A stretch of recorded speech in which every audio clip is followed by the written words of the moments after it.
ঘুম থেকে উঠতেই এনার দর্শন পেলাম। তবে ইনি কিন্তু অনেক কয়েক ঘন্টা আগেই এসেছেন, তবে আমার সাথে এইমাত্র দেখা হলো।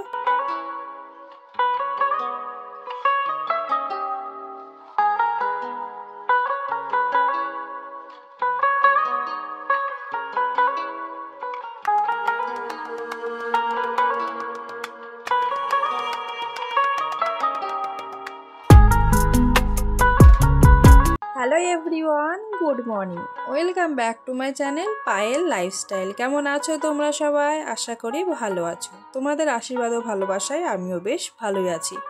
তো চলে এলাম আবারও নতুন একটা দিনে, নতুন একটা সকালে, নতুন একটা ব্লগ নিয়ে। আর এই নতুন ব্লগটি দেখার আগে একটা লাইক দিয়ে শুরু থেকে শেষ পর্যন্ত জুড়ে থাকার অনুরোধ রইল। আশা করি ভিডিওটি কিছু হলেও ভালো লাগবে। আর যদি ভিডিওটি ভালো লেগে থাকে তাহলে চ্যানেলটিকে সাবস্ক্রাইব করে পাশে থেকে যাবে আর মিষ্টি করে একটা কমেন্ট করে যাবে। সেই কমেন্ট ধরে চলে যাব তোমাদের পরিবারে, তবে অবশ্যই নিয়ম মেনে। আর সাধারণ ভিউয়ার্স আর আমার ইউটিউব ফ্যামিলি ফ্রেন্ডস যারা আমাকে ডেলি সাপোর্ট করছো, আমার পাশে আছো, তাদেরকে অসংখ্য ধন্যবাদ ও অনেক অনেক ভালোবাসা জানিয়ে আজকের ভিডিওটি এখন থেকেই শুরু করলাম। তো এই যে দেখো, এক গাদা জামা কাপড় নিয়ে মেলতে শুরু করে দিয়েছি। কি আর করবো, ঘরের বারান্দাটাতেই দেখো রশি বেঁধে মেলে দিচ্ছি। দেখতে পেলে বাইরে বৃষ্টি পড়ছে, রাত্রি থেকে বৃষ্টি হচ্ছে, সকালেও বৃষ্টি হচ্ছিল, তবে এখন বৃষ্টিটা ছেড়ে আবারও নাকি নতুন করে বৃষ্টি আসছে। তো যাই হোক, জামা কাপড় অনেক জমেছে। কালকের জামা কাপড় কিছু ছিল, সেগুলো হাফ শুকিয়েছে হাফ ভেজা এখানে মেলে দিয়েছি, আর সকালে কিছু কেচেছি সেগুলোও এখানে মেলে দিয়েছি। রৌদ্র বেরোলে বাইরে দেবো।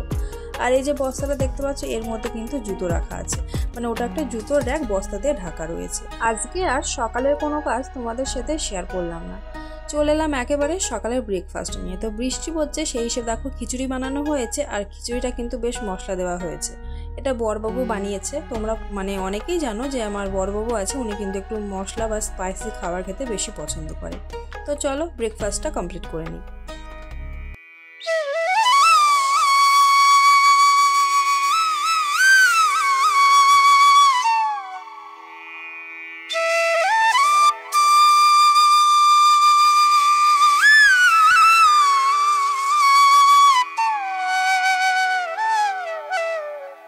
স্নান সেরে পুজো দিয়ে একেবারে চলে এলাম দুই ছানাকে নিয়ে তোমাদের সামনে। কই এদিকে দেখি তো, কে এটা? কি করছো এখানে? কি করছো তোমরা? কি খাচ্ছো এখানে? কই কি আছে দেখি, কি আছে এখানে? তো কিছুই নেই। কি আছে এখানে? কই আমার দিকে তাকাও, এদিকে তাকিয়ে কথা বলো। কেমন আছো তোমরা সবাই? বলে আমরা ভালো আছি। বলে আমাদের স্নান হয়ে গেছে, আমরা ঠাকুরকে নম করেছি।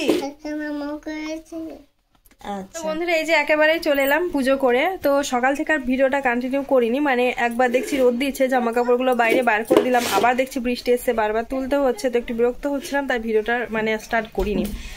তো ভাবলাম এখন দুপুরে রান্না বান্না করবো, এখান থেকে আবার মানে ভিডিওটা শুরু করি। তো সব কিছু কমপ্লিট, সোনাদের স্নান হয়ে গেছে, আমারও স্নান হয়ে গেছে, পুজো কমপ্লিট, শুধু রান্না বান্না বাকি। তো চলো আজকে দুপুরে রান্না বান্না দিয়ে ভিডিওটা শুরু করব, সাথে থেকো। এখন ঘড়ির কাঁটায় এই 12টা মতো বাজতে চললো।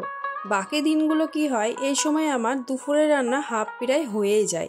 আর আজকে দেখো আমি কেবল রান্নাঘরে এলাম, মানে আমার অনেকটাই দেরি হয়ে গেছে। আর দেরি হয়েছে ওই যে ওনার জন্য, বৃষ্টির জন্য আর কি। তো উনি এসেছে বলে কিন্তু আমার আজকে সব কিছু লেট।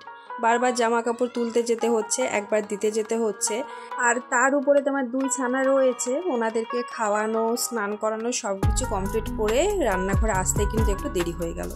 তো চলো আজকে দুপুরের খাবারটা নাই বিকেলেই খাবো, ডেলি তো দুপুরেই খাই তাই না, একটা দিন লেটই হোক। তো এই যে দেখো চালটা ধুয়ে নিচ্ছি, ভাতটা বসিয়ে দেবো। আর যেহেতু দুপুর হয়ে মানে আর বেশিক্ষণ সময় নেই, দুপুর হয়ে গেছে, সোনাদের খাওয়ার টাইম কিন্তু হয়ে গেছে। দুপুরের খাবারটা কিন্তু সোনারা 12:30 থেকে 1টার মধ্যে খেয়ে নেয়। তো 12টা বেজে গেছে, সেই হিসেবে কিন্তু রান্না কমপ্লিট হতে হতে প্রায় 2টোই বাজবে, কেননা বাবু গেছে বাজারে মাছ আনতে। তো সেই হিসেবে আমি দেখো ভাতের মধ্যে আলু সেদ্ধ করতে দিচ্ছি। তো সোনাদেরকে আমি ভাত রান্না হয়ে গেলেই আলু সেদ্ধ ভাত আর মাছটা যদি চলে আসে তাহলে মাছ ভাজা দিয়ে কিন্তু ভাতটা খাইয়ে দেবো, কেননা ওদেরকে পুরো রান্না কমপ্লিট করে খাওয়াতে গেলে কিন্তু বিকেল হয়ে যাবে। তো সেই কারণে ভাতের মধ্যে আলু দিয়েছি। তো বাবু এলে কিন্তু মাছ ভাজা দিয়ে ওদেরকে আমি দুপুরের খাবারটা খাইয়ে দেবো। তো ভাতটা বসিয়ে দিয়েছি, ওদিকে আমি এবারে অফ ক্যামেরায় সবজিগুলো কেটে নেব। তো সাথে থেকো। বন্ধুরা, চলে এলাম বেশ কিছু সময় পর। ভাত নেমে গেছে আর সবজি বলতে গেলে এই যে আলু ভাজা করছি। তো আম ডাল করবে, যে দেখো একটা আম কেটে নিয়েছি, আর মাছ আনবে, তো মাছের ঝোল করব, সেই কারণে এই যে আদা লঙ্কা টমেটো পেঁয়াজ এগুলো রাখা রয়েছে। আর প্রেসারে ডালটা সিটি দেওয়া হয়ে গেছে। আর এরই মধ্যে দেখি বড়বাবু কিন্তু বাজার থেকে চলেও এসেছে, আর মাছ এনেছে দেখছি 2 রকমের। এক রকমের আনার কথা ছিল, তো বলছে বারবার মানে বাজারে যাওয়াও যাচ্ছে না, বৃষ্টি হচ্ছে, আর এখানে না মানে কাছাকাছি বলতে গেলে মাছ সেরকমভাবে দোকান নেই, মানে বলতে হয় আগের দিন, তো ওনারা এসে কিন্তু দিয়ে যায়। এবার সেই হিসেবে যেহেতু বাজারে গেছে তাই 2 রকমের নিয়ে এসেছে। তো পাবদা মাছ আর রুই মাছ। তো রুই মাছটা ভাবছি আজকে রান্না করে ফেলবো। আর এই যে দেখো তেল পটকা যেটা বলে রুই মাছের, সেটা এটাকে কিন্তু আমি পেঁয়াজ লঙ্কা দিয়ে ভাজা করবো, আর কি খেতে ভালো লাগবে। আর আগের থেকে তো আমি সমস্ত রকম মানে যেটা যেটা রান্না করব সব কিছু রেডি করে নিয়েছি, মশলাটাও রেডি করা হয়ে গেছে, তাই রান্নাটা করতে খুব একটা বেশি সময় লাগবে না, তবে মাছটা ভাজতেই কিন্তু সময় লাগবে। তো চলো মাছগুলো এক এক করে এখন আমি ভেজে নিই।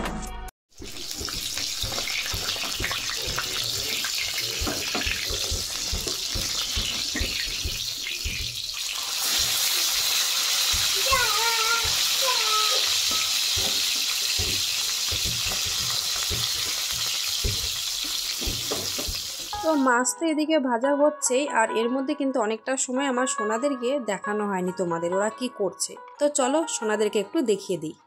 কার বল বলো তো? মাম্মা, তোমার এটা নতুন বল? মাম্মা, এটা নতুন বল? বলো নতুন বল। নতুন বল নিয়ে খেলো, খেলতে হয়, মারপিট করবে না। হ্যাঁ, রান্না করে নিই, খেলো। সোনাদের কাছ থেকে চলে এলাম আবারও রান্নাঘরে, কেননা ওদের কাছে থাকলে হয়তো দুপুরের খাবারটা বিকেলে নয় রাত্রিতে খাওয়া হবে, তাই না? তো সেই হিসেবেই চলেই এলাম। তো মাছ তো ভাজার দিকে হয়ে গেছে, রুই মাছগুলো, এবারে পাবদা মাছগুলোকে ভেজে নেব। আর এর মধ্যে একটা কাণ্ড হয়েছে, সেটা হচ্ছে সোনাদের হাতে বল দেখলে 2টো সেম কালারের নতুন বল। তো ব্যাপারটা হচ্ছে আমাদের ঘরে কিন্তু একটা বল আগের থেকে ছিল, এবার সেই বলটা নিয়ে দুজনে মারপিট করতো। তো ওদের পাপা একটা বল কিনে এনেছে, মানে ওই কালারের মধ্যেই, মানে কালার যাতে সেম হয় সেইভাবে। তো এবার কি হচ্ছে, পুরাতন বলটা কেউ নিচ্ছে না, নতুন বলটা নিয়ে দুজনে মারপিট করছে। আবারও ওদের পাপা এর মধ্যে মার্কেটে গিয়ে একটা বল কিনে এনেছে, তো 2টো বল সেম এনে দিতে হয়েছে, তারপর ওরা খেলছে। এত অত্যাচার নিতে পারছি না জানো, মানে যে জিনিসটা চাই ওদের সেম সেম হতে হবে, মানে সেম না হলে কিন্তু সমস্যা। এক এক সময় ভাবি আমার ছেলে মেয়ে হয়েছে আমার ভালো হয়েছে, 2টো মেয়ে বা 2টো ছেলে হলে হয়তো আমার আরও সমস্যা হতো ভবিষ্যতে, সকল সময়তে সেম জিনিস চাইতো, তাই না? তো যাই হোক, অনেক কথা বলে ফেললাম। রান্না এগিয়ে নিয়েছি, তেল পটকাটা ভাজা হয়ে গেছে, আর ডালটা রান্না করে নেবো। এই যে দেখতে পেলে আমটা কিন্তু ফ্রাই করে নেওয়া হয়ে গেছে, আর ডালটা সম্বরা করে নিচ্ছি। আর আজকে আমটা আমি ডালের মধ্যে সেদ্ধ করতে দিইনি, কেননা এই ডালটা সোনারা খাবে। তো ডালটা আমি প্রথমে কিন্তু সোনাদের জন্য আলাদা করে ডাল করে নিয়েছি, আর এই ডালটা আমাদের জন্য।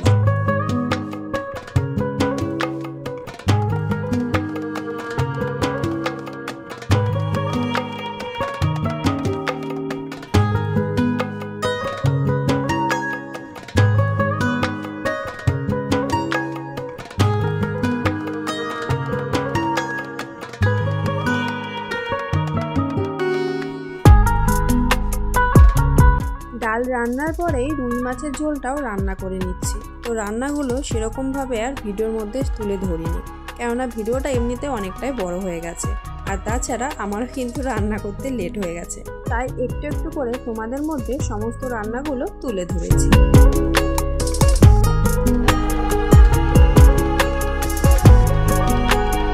মাছের ঝোল রান্না হয়ে এসেছে, ঘরের তৈরি মিট মশলাটা উপর থেকে ছড়িয়ে দিলাম, আর রান্না কমপ্লিট হতে হতে 2:30 বেজে গেছে, আর বাবুর ডিউটি ছিল 3টের সময়, তাই আর একটু তাড়াতাড়ি করছি, যে যত তাড়াতাড়ি বাবুকে খেতে দিয়ে দেবো তত তাড়াতাড়ি কিন্তু আমি নিজেকে হালকা মনে করবো, কেননা ও আবার ডিউটি যাবে।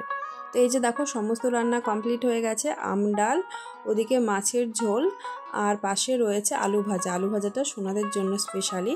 আর এই যে তেল পটকা ভাজা আর ভাত। এই হচ্ছে আজকে রান্না বান্না। তো বন্ধুরা খাওয়া দাওয়া করে নিই, সাথে থেকো, আবারও দেখা হচ্ছে কিছুক্ষণ পরে। এখন ঘড়ির কাঁটায় এই 5টা মতো বেজেই গেছে। তো খাওয়া দাওয়ার পরে রান্নাঘর পরিষ্কার করা, বাসন ধোয়া সব কিছু করতে করতে অনেকটা সময় লেগে গেছে। তারপরে এই যে সকালের জামা কাপড় দিয়েছিলাম বাইরে, একটু রৌদ্র বেরিয়েছিল দুপুরে, তো জামা কাপড়গুলো শুকিয়েছে। তো এই যে সেই জামা কাপড়গুলো এখন আমি ভাঁজ করে নিচ্ছি। আর আমার ছানারা কিন্তু এখনও ঘুমিয়ে রয়েছে। আর আজকে যেহেতু লেট করে খাওয়া দাওয়া হয়েছে, তাই সোনারা কিন্তু লেট করে ঘুমিয়েছে, তাই এখনও ঘুমিয়ে রয়েছে। তো এই যে জামা কাপড়গুলো গুছিয়ে ঘরটার ঝাড় দেবো, আবারও কিন্তু সন্ধ্যা পুজো করব। তো আজকের পুরো দিনটাই কিন্তু লেটেই চললো সবটা। এমনকি দুপুরে খাওয়াটা বিকেলে খেলাম। আর সত্যি কথা বলতে ডেলি একই রুটিনে একই কাজ, 2 বাচ্চা সামলানো, এই করতে করতে না আমি যেন ক্লান্ত হয়ে যায়। আমার আর ভালো লাগে না। মাঝে মধ্যে মনে হয় একটা দিন যদি একটু রেস্ট পেতাম, কেউ যদি এই কাজগুলো সমস্ত করে নিত, তাহলে হয়তো ভালো লাগতো। তবে অবশ্য বাবু কিন্তু আমাকে অনেকটাই হেল্প করে, তোমরা দেখতে পাও। তবুও মাঝে মধ্যে মনে হয় যে সোনাদের দায়িত্ব যদি কেউ একদিনের জন্য নিত, তাহলে নিজেকে একটু ফ্রি মনে হতো। তো যাই হোক, সেটা তো আর হবার না, কেননা এখানে বাড়ির থেকে কেউ আসতেও পারবে না, আর সেটা সম্ভবও না। তো যাই হোক, এই যে নিজের কাজগুলো নিজের মতো করে নেওয়ার চেষ্টা করছি। আর এই যে বিছানার চাদরটা দেখতে পাচ্ছ ভাঁজ করছি, এই চাদরটা কালকে দুপুরে ধুয়ে দিয়েছিলাম। তো বিকেলে বৃষ্টি হয়েছিল, সেই ঘরের মধ্যেই মেলা ছিল। এবারে ধরো রাত্রিতে বাইরে দেওয়া যায় না, রাত্রিতে জামা কাপড় বাইরে আমি রাখি না।